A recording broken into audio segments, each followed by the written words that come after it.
为什么巴基斯坦在刚完成歼十 C 的相关测试后，扭头就去升级 F-16？歼十 C 出口无望了吗？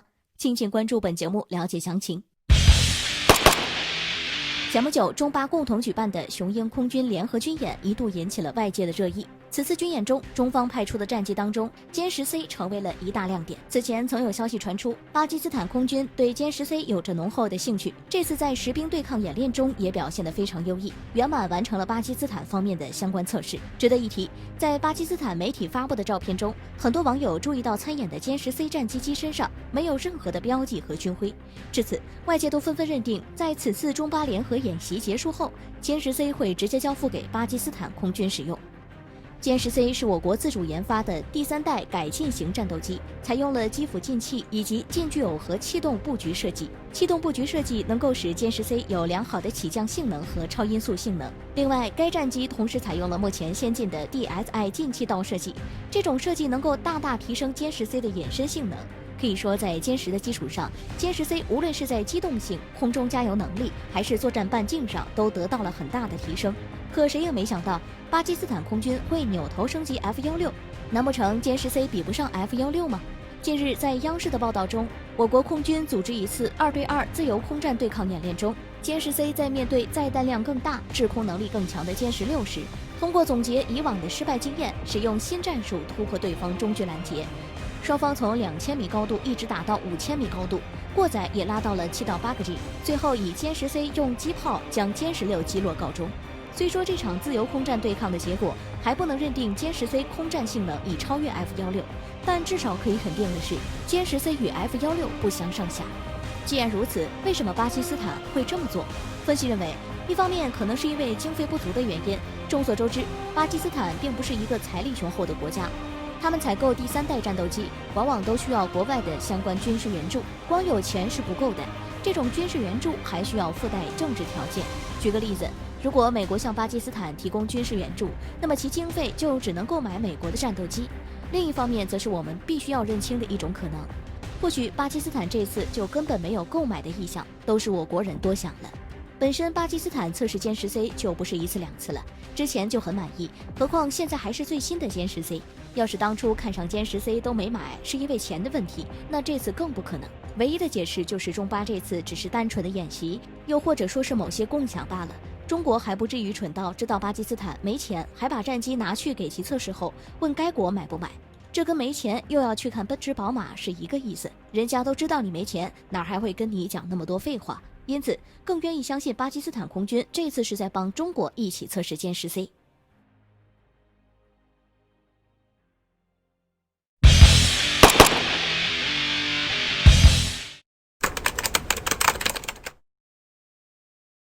各国寻求疫苗抑制病毒加速传播，这没什么问题。可为什么首选是印度？疫苗上市后，印度表示优先向亚洲国家出口。敬请关注本节目，了解详情。近日有消息传出，印度已经成功研制出新冠疫苗，当局正计划为边防士兵在内的3亿本地民众进行接种。想不到在这个时候，印度依然在画大饼，扬言会采取一切手段确保本国每日新增病例不超过400例。印度想要实现这宏伟目标，先不说为3亿人接种其医疗体系无法完成如此大的工作量，就是国家财政也无法接受。正当外界都以为印度又在忽悠国内印度人时，缅甸却间接性肯定了印度。据悉，缅甸使团已经抵达印度，就购买150万人份的疫苗正在与该国协商。印度总理莫迪也在联合国会议上表示，印度抗疫药物将面对全世界开放，会给所有需要帮助的国家提供疫苗。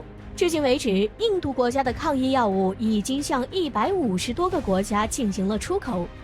近期以来，总人口超过13亿的印度多次对外宣布，疫苗上市后会优先向包括缅甸在内的亚洲国家出口新冠疫苗。除了缅甸以外，不丹、孟加拉以及卡塔尔等国家已经向印度发去了申请，希望印度能在新冠疫苗研制成功后，第一时间在本土试验。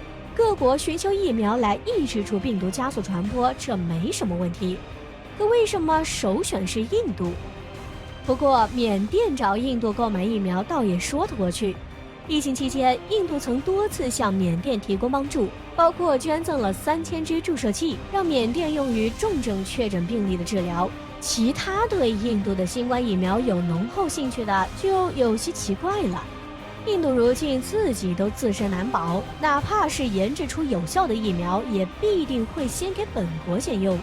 况且印度国内疫情严重程度仅次于美国，全球疫情排名第2。对于印度新冠疫苗能否在第一时间出口，很多人持怀疑的态度。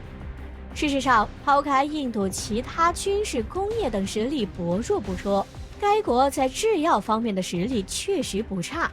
不过，却是在仿制药方面，中国人对印度得有个重新认识。虽说我们不能停留在过去的几张照片上，但也不能太抬高印度。众所周知，印度仿药价格便宜，特别是致癌药物，好多先进的药就连我国都没有。这点儿我们确实不得不服。一些病人急需用药却买不起正品，只能买印度的仿制药，但少不了有些副作用。至于每年印度药物出口量大，美国、欧盟都进口，也无非是印度仿制国外多种专利药品，让该国钻了空子。出口国外需求量大，产量大，所以价格自然就低。当然，这跟印度如今研制的新冠疫苗没有任何关系。如果说仿制别国的什么疫苗或许有点作用，但如果说印度自己研发出来的，那些对印度疫苗有浓厚兴趣的国家恐怕要掂量一下了。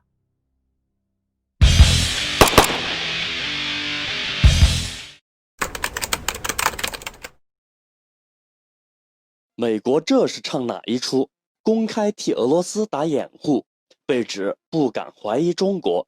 一份报告揭露美国长远打算，敬请关注本节目，了解详情。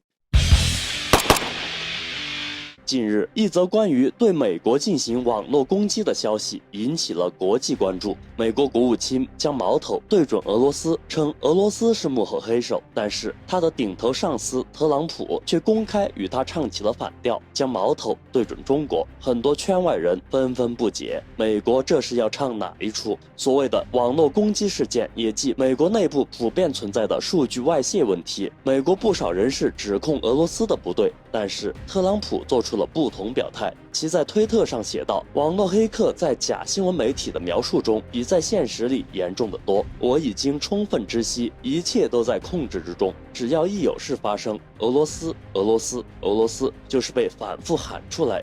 随后他还解释了这一现象原因是那些撇脚媒体出于经济原因不敢讨论可能来自中国的可能性。对于美国总统这一反常举动，不少美国人士将其解读为转移话题，替俄罗斯打掩护。我们知道，一个国家遭遇到所谓的黑客攻击是一件极其严重的事情，这意味着一个国家的最机密文件都有可能面临被黑客盗取的风险。而特朗普却在试图弱化这一严重性。有消息称，一旦下一任总统上任，其将会考虑对俄罗斯实施几项惩罚报复措施，包括采取对等措施进行报复行动等。当然，在进行这些活动的同时，也要避开两大核武器冲突升级。从这里也可以预见，未来美俄对抗的局势将会仍然持续。事实上，这是不可避免的。我们知道，这些年来俄罗斯在军事领域上的成就已经让美国郁闷不已，但是最早由美国提出来的高超音速导弹，现在却被俄罗斯领先一步。再如，在核威慑上，俄罗斯也是十分令美头疼。可以看出，俄罗斯的威慑性对于美国而言是极为紧迫的。美国极力想要降低这种被威胁的风险，但是这次美国大多数人没有将矛头对准中国，并不能说明美国在对待中国问题上有所放松。在美国最近公布的一份报告中指出，虽然俄罗斯也对美军构成威胁，但称中国是唯一有足够经济和军事潜力对美国构成全面和长期挑战的对手。从这里我们可以看出，之后美国对于中国的策略将会慢慢转变为一种长期的对抗，在短期激烈对抗上可能会有所减弱，但我们仍然不能掉以轻心。